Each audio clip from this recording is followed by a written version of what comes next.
এই তিনটি সাবধানতা নামাজের ব্যাপারে আমাদের বোনদেরকে আমি বিশেষভাবে করলাম। অনেক মহিলারা আছেন সারা জীবন নামাজ পড়েছেন কিন্তু তাদের নামাজ হয় নাই। যে অনেক বোনরা আছেন রাত বিরাত পর্যন্ত, এটা শুধু এই অঞ্চলে নয়, সারা দেশে এই রোগ, যে রাত গভীর রাত পর্যন্ত মোবাইলে টিপাটিপি, টেলিভিশন দেখা দেখি, এগুলা করতে করতে আমাদের রাতের বড় অংশ কেটে যায়। ফজরের নামাজ পড়া হয় না, সন্তানদের পড়তে দেই না, নিজেরা পড়তে পারি না। অনেকে 7টা 8টা বাজে 9টা বাজে ঘুম থেকে উঠেন। আমার বোনেরা আমার, আল্লাহ রাব্বুল আলামিনের কাছে এই নামাজগুলোর জন্য হিসাবদিহি করতে হবে। দুনিয়া চিরকাল থাকার জায়গা না বোনেরা আমার। এই সম্পদ, এই টাকা পয়সা, এগুলা কোলে নিয়ে, এগুলোকে আগলে নিয়ে, এগুলোকে বুকে জড়িয়ে নিয়ে আপনি সারা জীবন থাকতে পারবেন না।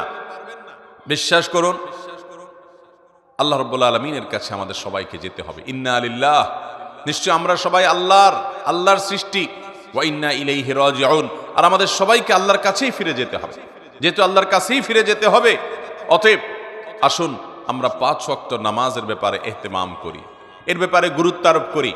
আমরা 5 ওয়াক্ত নামাজকে যথাযথভাবে পড়ার চেষ্টা করি এবং আল্লাহর ভয় অন্তরে জাগ্রত করি। দেখুন, যার এখন যে বয়স আছে, যার বয়স এখন 30 হয়েছে, তিনি চিন্তা করুন আপনার জীবনের মূল সময়টা এখন পার হয়ে যাচ্ছে। মূল সময়টা পার হয়ে যাচ্ছে। আর 10 বছর পর, 40 পার হওয়ার পর আপনি চাইলে অনেক ইবাদত করতে পারবেন না, আপনি চাইলে অনেক নেকামল করতে পারবেন না। শরীরটা দুর্বল হয়ে আসবে, শরীরে নানা রকমের রোগ ব্যাধি শুরু হবে, অজুটা ধরে রাখতে পারবেন না, ঝিমানি আসবে, নানান রকমের অসুবিধা তৈরি হবে। ইবাদতের সময় কিন্তু চলে যাচ্ছে। তখন চোখের পানি ফেলবেন, আফসোস করবেন, কিন্তু ইবাদত আর করতে পারবেন না। এরপর একটা সময় আপনি দেখতে দেখতে দুনিয়া ছেড়ে, সব কিছু ছেড়ে আপনাকে চলে যেতে হবে। এই সম্পদ মানুষ ভাগযোগ করে নিবে, ওয়ারিসরা, ছেলে মেয়েরা, নাতিপুতিরা ভাগযোগ করে লুটপাট করে নিয়ে নিবে, কিন্তু আপনাকে আপনার আমল নামা নিয়েই দুনিয়া থেকে যেতে হবে। অতএব আসুন আমরা 5 ওয়াক্ত নামাজকে সুন্দর করি। যারা ফজরের নামাজ পড়ছেন না বা পড়তে অসুবিধা হচ্ছে, শুনে রাখেন, নবী করিম সাল্লাল্লাহু আলাইহি ওয়াসাল্লাম বলেছেন, মুনাফিক যারা নামে মুসলমান, আল্লাহর খাতায় মুসলমান না, যারা আল্লাহর খাতায় মুসলমান না, নামে মুসলমান, এদের একটা বড় মার্কা হলো তাদের জন্য 2টা ওয়াক্ত নামাজ পড়া খুব বেশি কঠিন হয়। তার একটা হলো আসর আর একটা হলো ফজর। এই 2 ওয়াক্ত নামাজ যদি কারো দ্বারা পড়া সম্ভব না হয়, সে অন্যান্য ওয়াক্ত পড়ে কিন্তু এই 2 ওয়াক্ত পড়তে পারে না, তাহলে সে যেন সাবধান হয়, সে যেন সোজা হয়ে বসে, সে যেন আল্লাহর দিকে দৌড়ায় এবং ঈমানকে নবায়ন করে। কারণ নবী করিম সাল্লাল্লাহু আলাইহি ওয়াসাল্লাম এটাকে বলেছেন যে এই 2 নামাজটা হলো মুনাফিকদের জন্য সবচেয়ে কঠিন, সবচেয়ে ভারী, এটা পড়তে তাদের সবচেয়ে বেশি অসুবিধা হয়। অন্যান্য নামাজগুলো তারা হয়তো পড়ে কিন্তু এই 2 নামাজ পড়তে পারে না। বিধায় আমাদের যাদের ফজরের নামাজ পড়া হয় না বা ফজর নামাজ পড়তে পারি না, বা চেষ্টা করেও আমার দ্বারা বেশিরভাগ সময় ফজর নামাজ পড়া হয় না, মিস হয়, কিংবা পড়ি কিন্তু অনেক কষ্ট হয়, সাধারণত হয় না, একদিন হয়তো 5 দিন হয় না এবং সময় মতো হয় না, সকালে 8টা 9টায় উঠে নামাজ পড়েন, মনে রাখবেন আমাদের জন্য এটা অ্যালার্মিং, যেটা শয়তানের ওয়াসওয়াসার কারণে, কুমন্ত্রণার কারণে আমরা মুনাফিকদের কাতারে চলে যাচ্ছি কিনা। অতএব আমার মা বোনদের প্রতি আমার উদাত্ত আহ্বান থাকবে, 5 ওয়াক্ত নামাজ ঠিক করুন, আপনার অন্য সব আল্লাহ তাআলা ঠিক করবেন। ইন্নাস সালাতা তানহা আনিল ফাহশাই ওয়াল মুনকার, নামাজ মানুষকে অশ্লীল এবং অন্যায় কাজ থেকে বিরত থাকে, বিরত সেই চেষ্টা করবেন। সেই সাথে মা বোনদের একটা বড় ধরনের রোগ হলো তাড়াহুড়া করে নামাজ পড়া। এই রোগটা পুরুষদের মধ্যেও আছে, কিন্তু তুলনামূলকভাবে আমাদের মা বোনদের মধ্যে বেশি দেখা যায়। লম্বা সময় নিয়ে খুব ধীরস্থিরতার সাথে সূরা ফাতিহা পড়বেন, এরপরে সুন্দর করে বিসমিল্লাহির রহমানির রহিম পড়ে একটা সূরা মিলাবেন আস্তে আস্তে, এরপরে আল্লাহু আকবার বলে শ্রদ্ধার সাথে, আল্লাহ সবচেয়ে বড়, আল্লাহ সবচেয়ে মহান, অন্য কোনো চিন্তা যেন মাথায় না আসে, এটি ভেবে এরপরে রুকুতে যাবেন। রুকুতে গিয়ে পিঠ সোজা করে রুকুতে গিয়ে তারপরে এবার তাসবিহ পড়বেন, সুবহান রাব্বিয়াল আযীম, মুহাব্বতের সাথে আমার মহান রবের পবিত্রতা জ্ঞাপন করছি, সুবহান রাব্বিয়াল আযীম, আমার মহান রবের পবিত্রতা জ্ঞাপন করছি, সুবহান রাব্বিয়াল আযীম, আমার মহান পালনকর্তার পবিত্রতা জ্ঞাপন করছি। এভাবে আস্তে আস্তে তাসবিহ নিবেদন করে এরপর আস্তে আস্তে আবার রুকু থেকে উঠে সোজা হয়ে দাঁড়াবেন টান হয়ে, এরপর আবার আস্তে আস্তে আপনি আল্লাহু আকবার বলে সিজদায় যাবেন। খুব ধীরে ধীরে সিজদায় গিয়ে লম্বা সময় নিয়ে, যত বেশি লম্বা সময় দিতে পারেন তত ভালো, তত বেশি আপনার নামাজ সুন্দর হবে। সুবহান রাব্বিয়াল আলা, আস্তে আস্তে পড়েন, তাড়াহুড়া না। এরপর আবার সুবহান রাব্বিয়াল আলা, আবার একটু সময় নিয়ে সুবহান রাব্বিয়াল আলা, আমার সর্বোচ্চ সর্বমহান আল্লাহ রাব্বুল আলামিন, রব যিনি আমার পালনকর্তা, যার হাতে আমার জীবন মরণ রিজিক সবকিছু, তার জন্য পবিত্রতা জ্ঞাপন করছি। এভাবে তাসবিহ পেশ করে এরপরে আস্তে আস্তে আল্লাহু আকবার বলে বসেন। বসে আবার দোয়া পড়েন, রব্বিগফিরলি ওয়ারহামনি ওয়াহদিনি ওয়াআফিনি ওয়ারফানি ওয়াজবুরনি ওয়ারযুকনি। আপনি দোয়াগুলো আস্তে আস্তে পড়েন, এরপরে আবার সিজদায় যান। এইভাবে ধীরস্থিরতার সাথে নামাজ পড়েন। আমাদের মা বোনদের বেশিরভাগই নামাজ পড়েন কিন্তু হুলস্থুল করে। যারা নামাজ পড়েন দেখা যায় খুব তাড়াহুড়া করে নামাজ পড়েন। মনে রাখবেন, তাড়াহুড়া করে যে নামাজ পড়ে নবী করিম সাল্লাল্লাহু আলাইহি সাল্লাম বলেছেন সে হলো সবচেয়ে নিকৃষ্ট চোর। কারণ রুকু সিজদা সে চুরি করে, এমনভাবে দেয় মনে হয় যে সে ফাঁকি দিতে চাচ্ছে, তাড়াহুড়া করে কোনো রকম পার করে চলে যেতে চাচ্ছে। এই জন্য নবী সাল্লাল্লাহু আলাইহি সাল্লাম বলেছেন সবচেয়ে নিকৃষ্ট চোর হলো এই রুকু সিজদা যে চুরি করে সে মহিলা। ঠিক একইভাবে সে পুরুষ বা মহিলা যেই হোক। ঠিক একইভাবে কোন হাদিসে আসছে যে কিছু মানুষ তাড়াহুড়া করে নামাজ পড়ে, নামাজের ভিতরে মনোযোগ নাই, দ্রুততার সাথে নামাজ শেষ করে, অন্য সব কাজ খুব ঠান্ডা মাথায়, টেলিভিশনটা খুব ধীরস্থিরতার সাথে দেখেন, নিজের স্বামীর সাথে কথাটা খুব ঠান্ডা মাথায় করেন, আলাপ সালাপটা খুব ধীরে ধীরে করেন, অন্য সব কাজ খাওয়ার সময় খুব মজা করে রসিয়ে রসিয়ে চিবিয়ে চিবিয়ে ভালো করে খান, কিন্তু নামাজ পড়ার সময় আপনি তাড়াহুড়া করেন, আল্লাহর কাছে কি জবাবদিহি করবেন? এই নামাজ যে নামাজের হক আদায় করা হয় না, এই নামাজটা কোনো ক্ষেত্রে আল্লাহ পর্যন্ত পৌঁছবে না। এটা ময়লা কাপড় চোপড় যেরকম পেঁচিয়ে নিক্ষেপ করা হয়, এরকম নামাজের মুখের দিকে নিক্ষেপ করা হতে পারে। এই জন্য আমার মোহতারাম বোনেরা, আপনাদেরকে বলছি, মোহতারামা বোনেরা, আপনাদের নামাজগুলোকে, আমাদের নামাজগুলো আমাদেরকে সুন্দর করতে হবে। খুব ধীরে ধীরে নামাজ পড়বেন এবং লম্বা কেরাতে, লম্বা রুকুতে, লম্বা সিজদাতে নামাজ পড়বেন। তাড়াহুড়া করবেন না, আল্লাহর মহব্বতের সাথে নামাজ পড়বেন এবং সময় মতো নামাজ পড়বেন। আমাদের মা বোনদের একটা বড় ত্রুটি হলো যে বেশিরভাগ মা বোনরা গৃহস্থলী কাজকর্মে ব্যস্ত থাকার কারণে জোহরের নামাজটা প্রায় আসরের কাছাকাছি যায় পড়েন। কারণ রান্না বাড়া শেষ করে ছেলে মেয়েদেরকে খাওয়ানোর পর, তাদেরকে গোসল টোসল দেওয়ানোর পর, নিজে গোসল টোসল করে সব গোছায়ে সামলায়ে তারপর তিনি দেখা যায় নিজে নামাজ পড়তে যান। ততক্ষণ দেখা যায় 3টা বেজে যায়, সোয়া 3টা বেজে যায়, অনেক সময় আসরের ওয়াক্ত হয়ে যায়, আসর ওয়াক্তের কাছাকাছি হয়ে যায়। এটা খুবই ভয়াবহ একটা বিষয়। অনেক মহিলা আছে আমাদের দেশে যে সারা জীবন তাদের জোহরের নামাজটা হয় একেবারে শেষ ওয়াক্তে। মনে রাখবেন, নবী করিম সাল্লাল্লাহু আলাইহি সাল্লামকে জিজ্ঞাসা করা হয়েছিল সবচেয়ে উত্তম নামাজ কোনটা, সবচেয়ে উত্তম আমল কোনটা? তিনি বলেছেন আস-সালাতু লি আউয়ালি ওয়াক্তিহা, ওয়াক্ত হওয়ার পর শুরুর দিকে নামাজ আদায় করা, এটা হলো সবচেয়ে উত্তম আমল। অতএব আপনারা এই আমলটার ব্যাপারে খুব বেশি যত্নশীল থাকবেন, খুব বেশি মনোযোগী হবেন এবং আল্লাহর জন্য নামাজকে সুন্দর করবেন। আল্লাহ তাআলা আপনাদেরকে সেই তৌফিক দান করুন। সেই সাথে নামাজের ব্যাপারে আমাদের মা বোনদেরকে একটি বিষয় আমি সাবধান করতে চাই, সেটা হলো যে আপনারা অনেকে নামাজ পড়েন কিন্তু নামাজের একটা ফরজ হলো সতর ঢাকা। এই সতর ঢাকাতে আপনাদের প্রচুর পরিমাণে ত্রুটি থাকে। নামাজের জন্য যে সতর ঢাকতে হবে সেটা হলো পুরুষরা তো নাভি থেকে হাঁটু পর্যন্ত ঢাকতেই হবে, সেই সাথে কাঁধের উপরে কাপড় থাকতে হবে। হাদিস থেকে বোঝা যায় পরিষ্কারভাবে মূল হলো নাভি থেকে হাঁটু, এইটুকু হলো সতর।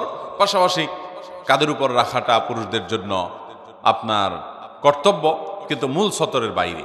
কিন্তু মহিলাদের জন্য সতর হলো একেবারে মাথা থেকে পা পর্যন্ত। নামাজের সময় পুরো শরীর তাদের ঢেকে নামাজ পড়তে হবে, শুধু মুখমণ্ডল চেহারাটা খোলা থাকবে, 2 হাতের কবজি খোলা থাকবে এবং পায়ের পাতার তলার অংশ এটি খোলা থাকবে। এছাড়া পুরো শরীর তাদেরকে ঢেকে রাখতে হবে, এমনকি গলা, পিঠ, বুক এবং কাঁধ এবং হাতের যে গোছা আছে সেটা, কনুই টনুই, এগুলা সব, এমনকি মাথার চুল, এগুলা সবগুলা কিন্তু ঢাকতে হবে। আমাদের অনেক মহিলারা আছেন, অনেক মা বোনরা আছেন, মা চাচিরা আছেন, যারা দেখা যায় এখনো আপনার শাড়ি পরে নামাজ পড়েন, তার উপরে কোনো ওড়না পড়েন না।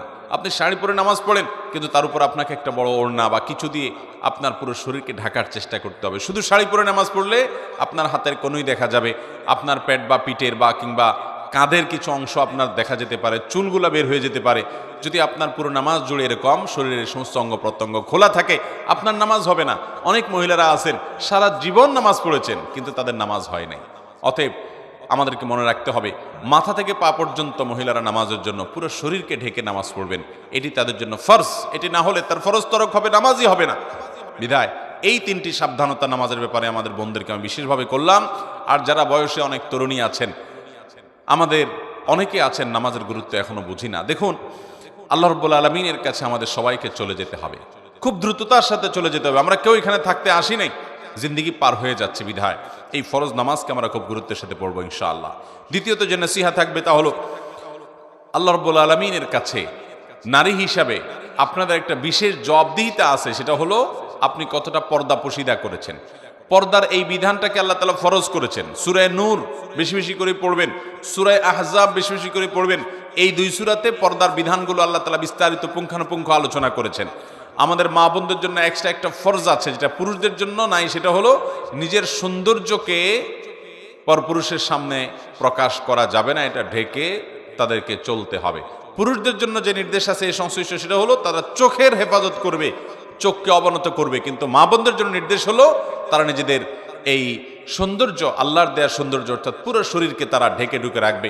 নবী করিম সাল্লাল্লাহু আলাইহি ওয়াসাল্লাম বলেছেন, আলমার আতু আওরা, একজন নারী পুরাটাই হলো আবৃত রাখতে হয় তার নিজেকে। যদি কোনো নারী বাসা থেকে বের হয়, ইস্তাশাফাহা শয়তান, শয়তান তার পিছে লাগে এবং তাকে দিয়ে বহু মানুষকে বিভ্রান্ত করে, ঈমান হরণ করে, তাকওয়া হরণ করে, চোখের গুনাহ করায়, মনের জেনা করায় এবং তাকে হারামের দিকে নিয়ে যায়। এজন্য মা বোনদের কর্তব্য হলো তার কারণে কোনো পরপুরুষ যেন ফিতনায় পতিত না হয়। এবং এই জন্যই নবী করিম সাল্লাল্লাহু আলাইহি ওয়াসাল্লাম বলেছেন, কোনো নারী যদি সুগন্ধি ব্যবহার করে এবং সুগন্ধি ব্যবহার করে যদি বের হয়, উদ্দেশ্যই হলো যে তার এই সুগন্ধি তিনি যখন রাস্তা চলাফেরা করবেন, আশেপাশে মানুষের নাকে যাবে, পুরুষদের দৃষ্টি আকৃষ্ট হবে, তারা তার দিকে আকৃষ্ট হবে, তাকে নিয়ে কল্পনা জল্পনা করবে। এরকম যদি কোনো নারী সুগন্ধি ব্যবহার করে বের হয়, তাহলে সে জান্নাত তো দূরের কথা, জান্নাতের ঘ্রাণ পর্যন্ত পাবে না। মোহতারাম বোনেরা আমার, এই জন্য আপনাদেরকে পর্দার বিধানটা খুব ভালো করে মেনে চলতে হবে। কোনো পুরুষের সাথে আপনার যদি কথা বলার দরকার হয়, আপনি 100 বার বলবেন, কিন্তু সেটা হলো প্রয়োজন মতো। অপ্রয়োজনীয় আলাপ করা যাবে না, বেহুদা আলাপ করা যাবে না। কেমন আছেন, কি খাইছেন, অপ্রয়োজনীয় কথা বলবেন না।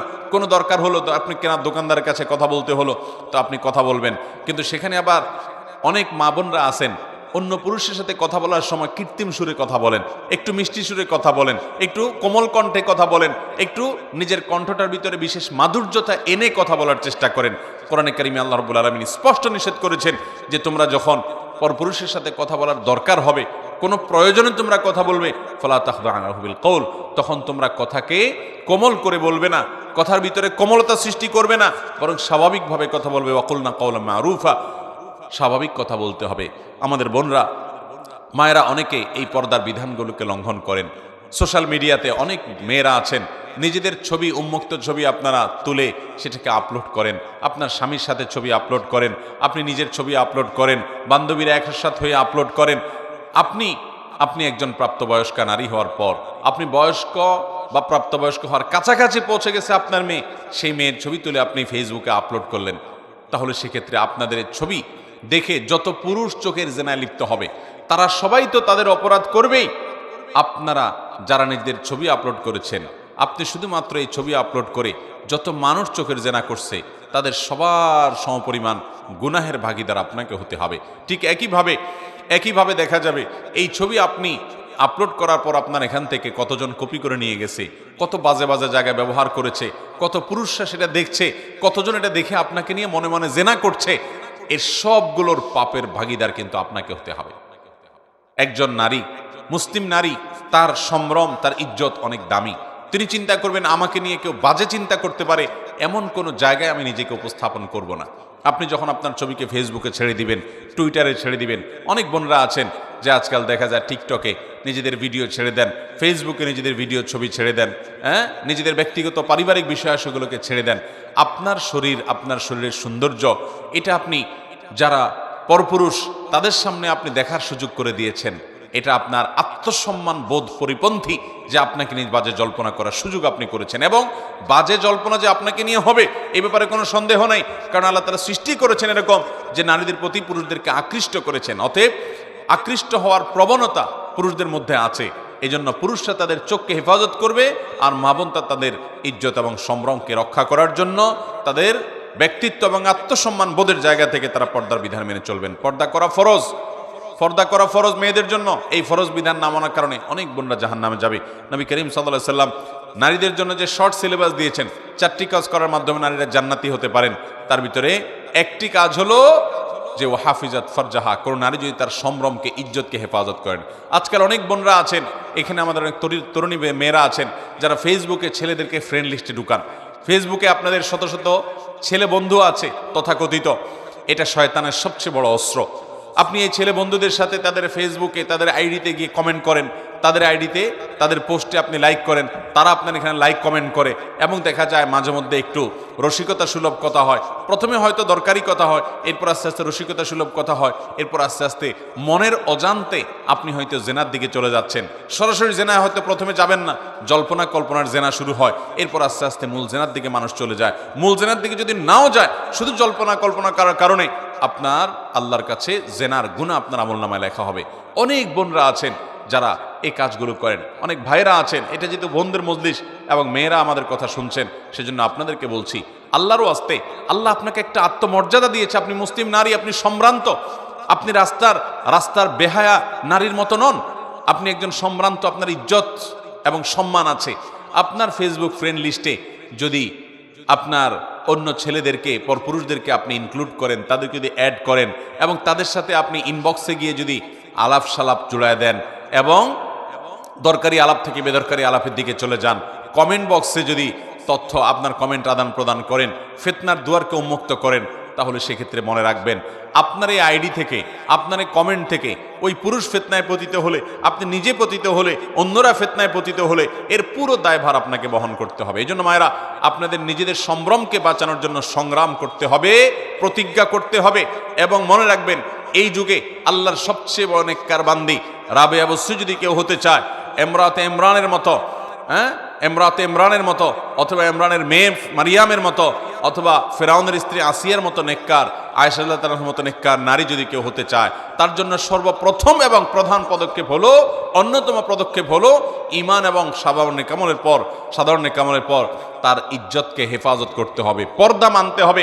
আজ আমাদের পর্দার বিধানটা নাই।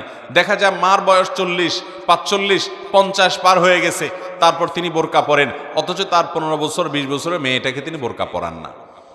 যে মেয়েকে বোরকা পরানো বেশি দরকার, সে যুবতী, তাকে দেখে মানুষের মনে জেনা এবং বাজে চিন্তা আসতে পারে, এই মেয়েকে নিয়ে বাজে কল্পনা করতে পারে।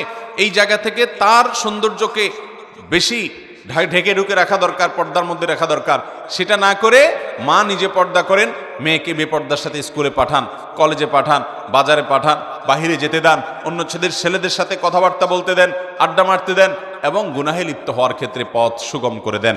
এই ব্যাপারে আমাদেরকে আল্লাহর কাছে জবাবদিহি করতে হবে। অতএব মা বোনরা, আপনাদের জন্য আমার দ্বিতীয় নসিহা হলো, অবশ্যই পর্দা পশিদা রক্ষা করে চলবেন, নিজের ইজ্জত সম্ভ্রমকে হেফাজত করবেন, কোনো পরপুরুষের সাথে বেহুদা আলাপ সালাপে লিপ্ত হবেন না, এবং নিজেদের ফেসবুক যারা ব্যবহার করেন, প্রোফাইলগুলোকে যথাসম্ভব লক করে রাখবেন, যাতে করে আপনার পরিবারের পুরুষ একান্ত আপনার মাহরাম ছাড়া আর বাকি পুরুষরা যেন আপনার সাথে অ্যাড হতে, যুক্ত হতে না পারে। তৃতীয় যে নসিহত থাকবে তা হলো স্বামীর আনুগত্য করা।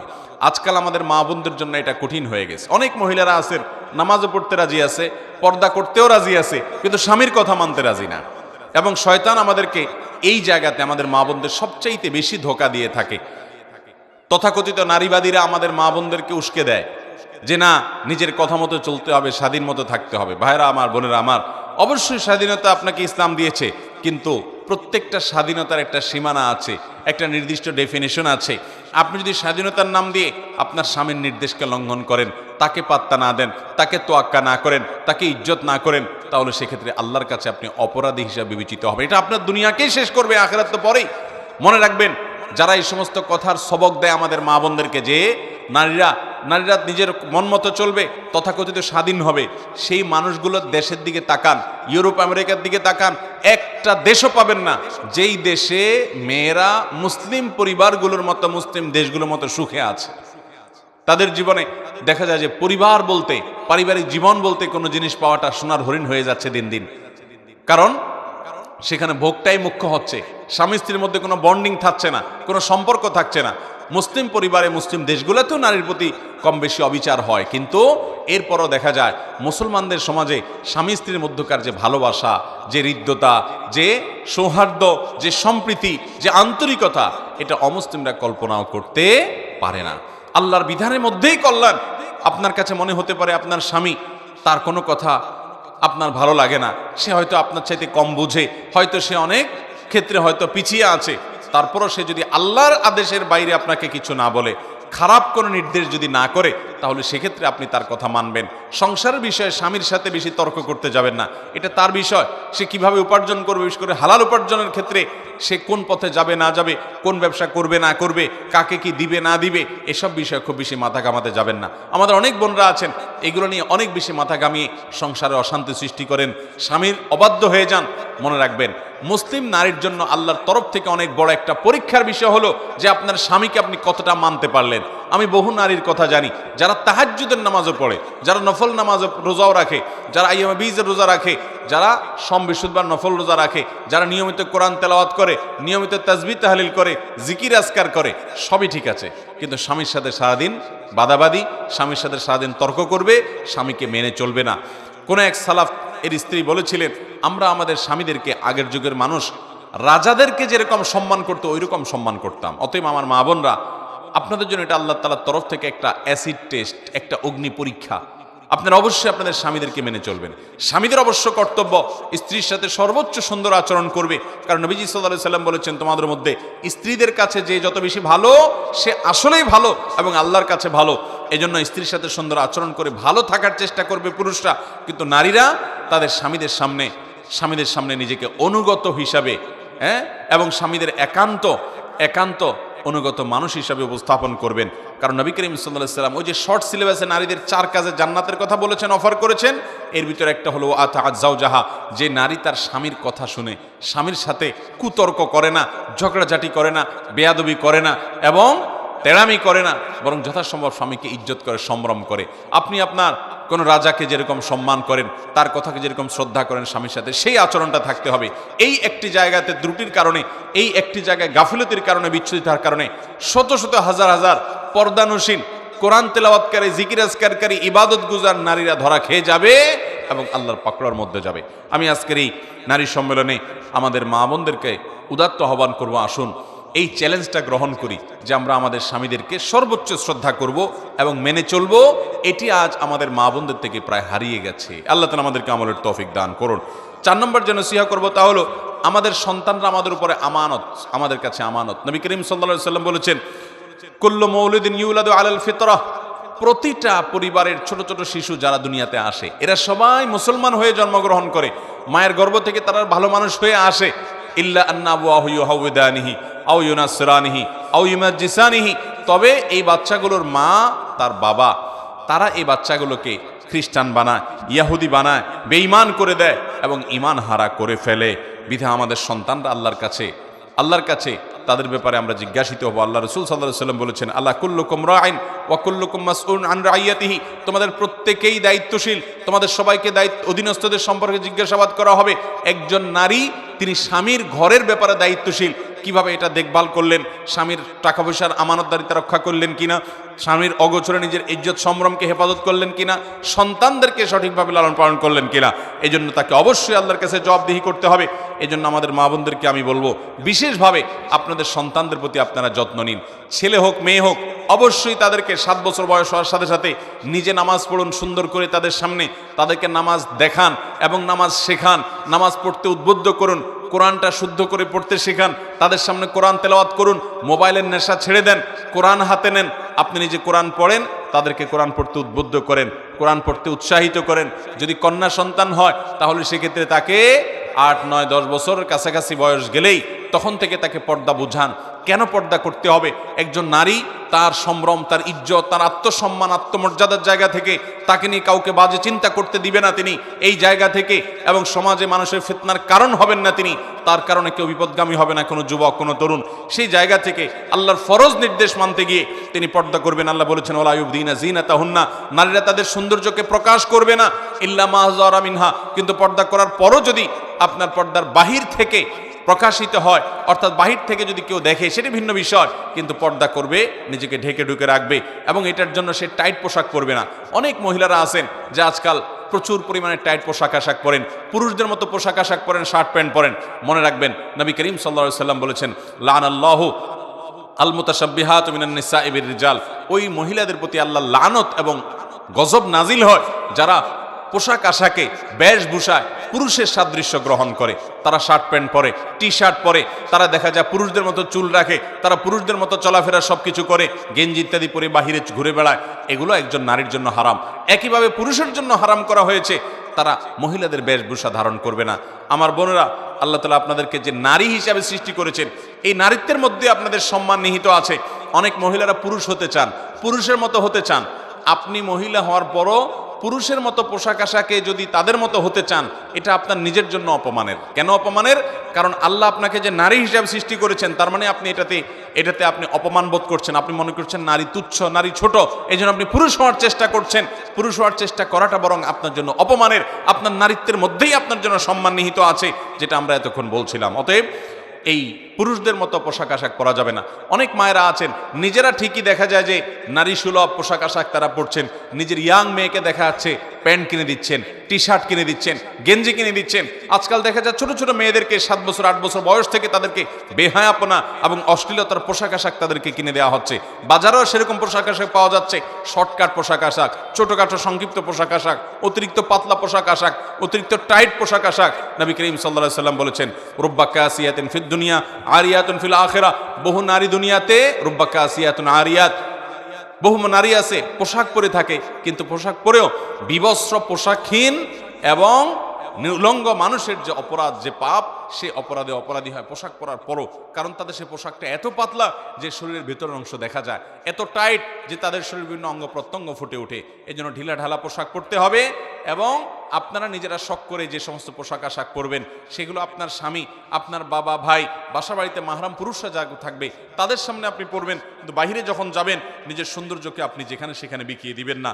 একজন মুসলিম নারী, তার অবস্থানটা সবচেয়ে যৌক্তিক এই জায়গায়, কারণ তিনি বাহিরে যখন যান তার সৌন্দর্যকে রাস্তার পুরুষদের মধ্যে বিলান না, এটা তার পরিবারের পুরুষদের মধ্যে সীমাবদ্ধ রাখেন, এটা তার আত্মসম্মানের জায়গা। অতএব পোশাক আশাক কেনার ক্ষেত্রে এটি আমরা খেয়াল করবো। বাচ্চাদেরকে তরবিয়ত এবং লালন পালনের ক্ষেত্রে মেয়েরা যেন, বাচ্চা মেয়েদেরকে যেরকম বেহায়াপনা পোশাক, অশ্লীল কোনো পোশাক, খোলামেলা পোশাক যেন আমরা না কিনে দেই। তাদেরকে আমরা হিজাব করতে শিখাই, পর্দা করতে শিখাই, সভ্যতা শিখাই, ভদ্রতা শিখাই, আল্লাহর বিধান মতো চলতে শিখাই। আল্লাহ আমাদেরকে তৌফিক দান করুন। বিশেষ করে আমরা যখন দুনিয়া থেকে চলে যাব, আমাদের সন্তানরা আমাদের সবচেয়ে বড় তারা আমাদের আল্লাহর তরফ থেকে নেয়ামত। কারণ আপনি দুনিয়া থেকে চলে যাবেন, আপনার মেয়েকে যদি আপনি কোরআন শিখায় যান, ছেলেকে যদি কোরআন শিখায় যান, তাদেরকে যদি নামাজ শিখায় যান, তাদেরকে যদি দিনদারি শিখায় যান, আল্লাহ এবং তার রাসূলের আদেশ নিষেধ শিখায় যান, এরা আবার তাদের পরবর্তী ছেলে মেয়েকে যদি শিখায়, তাহলে আপনি কিন্তু কবরে যেয়ে এই সওয়াব পেতে থাকবেন। আপনি সওয়াবের গাছ লাগাই দিলেন, ছেলে মেয়েকে যদি মানুষ করে যেতে পারেন। আল্লাহ আমাদের মা বোনদেরকে তৌফিক দান করুন। 5 নম্বর যে নসিহত করবো তা হলো অনর্থক এবং বেহুদা জিনিস থেকে বেঁচে থাকা। আজকাল পুরুষ বলেন, মহিলা বলেন, আমাদের বেশিরভাগ সময় নষ্ট হয় ফেসবুকে, ইউটিউবে, টিকটকে এবং মোবাইলে, হোয়াটসঅ্যাপ ইত্যাদিতে। স্মার্টফোন টিপতে টিপতে আজকে আমাদের দিন যায়, রাত যায়, নামাজ বরবাদ হয়ে যায়, আল্লাহর বিধান থেকে আমরা সরে গেছি। আল্লাহ আমাদেরকে হয়তো দুনিয়ার নেয়ামত দিয়েছেন, এর মধ্যে আমরা হাবুডুবু খেয়ে কিয়ামতের আগে মানুষ এইভাবে আস্তে আস্তে ইমান হারা হবে, আমল হারা হবে, সেটি আমাদের মধ্যে শুরু হয়েছে। মা বোনদের মধ্যে অনেক আরেকটা রোগ আছে, যে বিশেষ করে এক মহিলা অন্য মহিলার সাথে হলে তৃতীয় কোনো মহিলাকে নিয়ে আমরা আলাপ সালাপ শুরু করি। অনেক সময় নিজেদের ঘরোয়া পরিবারের মধ্যে ঘরোয়া সম্পর্কগুলোর মধ্যে আমরা গীবত শেখায় শুরু করে দিই। অনেক মহিলা আছে স্বামীর কাছে শাশুড়ি এবং ননদের বদনামি করেন, আবার অনেক শাশুড়ি আছেন ছেলের কাছে বৌমার বিরুদ্ধে বদনামি করেন। অনেক মহিলা আছে নিজের জারের বদনামি করেন, অনেক মহিলা আছেন পাশের বাড়ির মহিলাকে নিয়ে বদনামি করেন, কানাঘুষা করেন, তার ব্যক্তিগত বিষয় কান পেতে শোনার চেষ্টা করেন, চোখ দিয়ে দেখার চেষ্টা করেন। এই রোগগুলো প্রচুর পরিমাণে আছে। এগুলো সবগুলো কাবিরা গুনাহ, এগুলো সবগুলো হারাম। একজন ইমানদার কারোর পিছে লাগবে না। কে কি বললো না বললো তারটা সে হিসাব করবে, আমি আমার নিজের হিসাব নিয়ে ব্যস্ত থাকবো, কারোর পেছনে সমালোচনা করব না। দেখা যায় যে 2-4 জন মহিলা একসাথে হলেই শুরু হয়ে যায় গীবত, শিকায়েত, কে কি করলো না করলো, বেহুদা কাজ। নবী করিম সাল্লাল্লাহু আলাইহি ওয়াসাল্লাম বলেছেন, মিন হুসনি ইসলামিল মারই তারকু মা লা ইয়ানি। একজন মুসলমানের ইসলাম সৌন্দর্য হবে, সে ভালো মুসলমান হতে পারবে যখন সে অনর্থক কাজ পরিহার করবে, বাজে কাজ পরিহার করবে, যে কাজ অর্থহীন, যেটা দুনিয়া আখিরাতে কোনো কাজে আসবে না, সে কাজ থেকে পরিহার করবে। অতএব আমার 5 নম্বর নসিহত হলো বোনরা আপনাদের জন্য, যে আল্লাহর ওয়াস্তে আসুন, অনর্থক কাজ আমরা বন্ধ করি। মোবাইল টিপি এটাকে নিয়ন্ত্রণ করেন আল্লাহর ওয়াস্তে। ছেলে মেয়েদেরকে সময় দেন, নামাজ তেলাওয়াতের সময় দেন, কোরআন হাদিস পড়েন। এই মোবাইল টিপতে টিপতে আপনি কি পেয়েছেন? জীবনে কিচ্ছু পাবেন না, সব হারাবেন। অনেকে এই টিপাটিপির করতে করতে স্বামী হারায়, সন্তান হারায়, মানুষের ভালোবাসা হারায়, আল্লাহর আল্লাহর প্রিয় পাত্র হওয়ার জায়গাটা হারিয়ে ফেলে এবং দেখা যায় জাহান্নামের দিকে চলে যায়। বিধায় আমরা অনর্থক কাজ করব না, মোবাইল প্রয়োজনে ব্যবহার করব, অপ্রয়োজনে ব্যবহার করব না, অহেতুক ঘন্টাকে ঘন্টা ফেসবুক ইউটিউবে ডুবে থাকবো না। আল্লাহর কাছে সময়ের জন্য জবাবদিহি করা লাগবে। সেই সাথে বউ যারা আছেন তারা শাশুড়ির, আর যারা শাশুড়ি আছেন তারা বউয়ের ব্যাপারে দায়িত্বশীল থাকবেন। কেউ কারোর প্রতি জুলুম করবেন না। আজকে যিনি পুত্রবধূ আছেন, আগামীকালকে আপনি শাশুড়ি হবেন। অতএব আপনি যেন আপনার শাশুড়ির প্রতি অবিচার না করেন, তার প্রতি জুলুম না করেন, তার প্রতি যেন ইহসান করেন, তার দিকটা খেয়াল করেন, তাকে সেবা করেন। শাশুড়ি অনেক উল্টাপাল্টা করতে পারে, শ্বশুর অনেক উল্টাপাল্টা করতে পারে না বুঝে। তারা বয়স্ক মানুষ, আগের যুগের মানুষ, আগের জেনারেশনের মানুষ, তাদের সেন্স আপনার সেন্স একরকম না। এটা বুঝে তাদেরকে ক্ষমা সুন্দর দৃষ্টিতে দেখেন। আপনি যখন শ্বশুর শাশুড়ি হবেন তখন আপনার ছেলে মেয়েরা অনেক স্মার্ট হবে, তারা অনেক আপ টু ডেট হবে, আপডেটেড হবে। তাদের কাছে আপনার অনেক অবস্থানটা অযৌক্তিক মনে হবে। তো এই কারণে শাশুড়িদের শ্বশুরদের অনেক উল্টাপাল্টা আছে। এই সবগুলোকে নিয়ে বিচার এবং সালিশ দরবার করতে যাবেন না, স্বামীর কান গরম করতে যাবেন না, দেখেও না দেখার ভান করবেন, সবর করবেন। মনে রাখবেন সবরকারীকে আল্লাহ তাআলা বিনা হিসাবে আল্লাহ তাআলা জান্নাত দিবেন এবং পুরস্কার দিবেন। ইন্নামা ইউওয়াফাস সাবিরুনা আজরাহুম বিগাইরি হিসাব। আল্লাহ বলেছেন ধৈর্যশীলদেরকে আল্লাহ তাআলা হিসাব ছাড়া প্রতিদান দিবেন। অতএব শ্বশুর শাশুড়ির এই সমস্ত বিষয়গুলোকে সবর করবেন এবং মনে রাখবেন শাশুড়ি তিনি তো আপনার আপন মা না। আপনার আপন মার মতো ওইরকম বড় মন বড় কলিজা হয়তো হবে না, অনেক ভুলভাল হবে। তারপরেও উনি হয়তো আপনার কোনো দেবরের দিকে বেশি টানে, আপনার কোনো ননদের দিকে বেশি টানে, হয়তো আপনার স্বামীর দিকে একটু কম টানে, আপনার মনে হতে পারে। তারপরেও এটা তার জন্য ওজোর হিসাবে রাখেন যে বুড়া মানুষ না বুঝে অনেক কিছু করে, ওনারটা উনি বুঝবে। আমি আমার জায়গা থেকে আমার দায়িত্ব আদায় করব। তারা মুরব্বী হিসাবে তাদের সেবা করা, তাদের প্রতি আন্তরিকতা দেখানো, তাদের পাশে দাঁড়ানো, তাদের খেদমত করা। মনে রাখবেন ইমানদার স্যাক্রিফাইস করবে, অতিরিক্ত অধিকার সচেতন হয়ে সে নিজের কর্তব্য সচেতনতার ব্যাপারে যেন গাফেল না হয়। নিজের দায়িত্ব সচেতনতা বেশি হতে হবে অধিকার সচেতনতার চাইতে। অতএব আমি কি পেলাম এর চাইতে বড় কথা হলো আমার করণীয় আমি কি করলাম। এটা হলো একজন ইমানদারের গুণ হবে। ঠিক একইভাবে একজন শাশুড়ি তিনি তার বৌমার ব্যাপারে এরকম আন্তরিকতা দেখাবেন যে আমার নিজের মেয়ের মতো সে তো আপন হবে না, সে তো পরের ঘর থেকে আসছে। নিজের বাবা মাকে ফেলে রেখে, ভাই বোনকে ফেলে রেখে, নিজের সংসার ফেলে রেখে আজীবনের জন্য আমার বাড়িতে চলে আসছে। এটাই তো তার অনেক বড় ত্যাগ। তার প্রতি আন্তরিকতা দেখাতে হবে, স্নেহ মমতা দিয়ে তাকে বড় করতে হবে। তার কিছু হলেই ছেলের কান গরম করা যাবে না, এটা নিয়ে দরবার বসানো যাবে না, বিচার বসানো যাবে না। যথাসম্ভব ছাড় দিতে হবে, ধৈর্য ধারণ করতে হবে। আল্লাহ তাআলা আমাদের মা বোনদেরকে একজন জান্নাতি নারীর যে গুণাবলী, একজন ভালো নারীর যে গুণাবলী, কোরআন যে সূরা তাহরিমের মধ্যে দুজন নারীর দৃষ্টান্ত দিয়েছেন, ইমানদার নারী, একজন হলেন ফেরাউনের স্ত্রী আসিয়া, আর একজন হলেন ইমরানের মেয়ে মারিয়াম, ঈসা ইসলামের মা মারিয়াম। এই দুইজন নারীর মতো উত্তম গুণাবলী অর্জন করা এবং নবী করিম সাল্লাল্লাহু আলাইহি সাল্লামের পত্নীগণ, বিশেষ করে আম্মা জান আয়েশা রাদিয়াল্লাহু তাআলা আনহার মতো, ফাতিমা রাদিয়াল্লাহু তাআলা আনহার মতো, আরও অন্যান্য মুসলিম দৃষ্টান্ত হওয়া নারীদের মতো আমাদের মা বোনদেরকে হওয়ার তৌফিক দান করেন। এবং সেই সাথে লূত আলাইহিস সালামের স্ত্রী এবং আল্লাহ নবী নূহ আলাইহিস সালামের স্ত্রীর মতো আল্লাহর অবাধ্য, ফাসেকা এবং চরিত্রহীনা কিংবা তলে তলে জেনার গুনাহে লিপ্ত, পরকীয়াতে লিপ্ত, অন্য পুরুষদের সাথে আসক্ত, তাদের প্রতি আসক্ত এবং গুনাহে লিপ্ত এবং আল্লাহর অবাধ্য হওয়া বেপরদিগি থেকে আল্লাহ তাআলা আমাদের মা বোনদেরকে হেফাজত করুন।